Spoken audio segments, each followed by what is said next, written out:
Hello friend, कैसन बानी आप सब। आप देख रहल बानी भोजपुरी हिट खबर। हम हई संदीप यादव।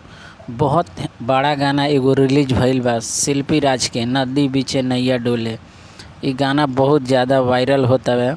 शिल्पी राज के आवाज़ में ये गाना के रिलीज कइल गइल बा और लिरिक्स बा विजय चौहान के, म्यूजिक बा आर्या शर्मा का और डायरेक्टर बाणे पवन पाल। बहुत अच्छा गाना बा। फुल एचडी वीडियो में रिलीज भइल बा।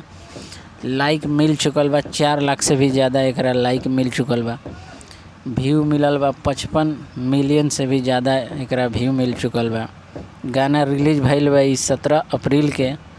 अभी 1 महीना से कम समय में एकरा 55 मिलियन से भी ज़्यादा व्यू मिल चुकल बा। बहुत गाना पसंद कइल जाता है।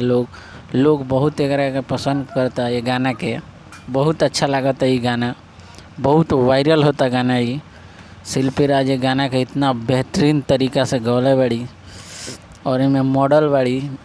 मॉडल के नाम है रानी, जो उनकी फेमस मॉडल बड़ी आज के डेट में। बहुत ही मस्त डांस करेली। तो चलिए, थैंक यू वीडियो देखे खातिर बहुत बहुत धन्यवाद।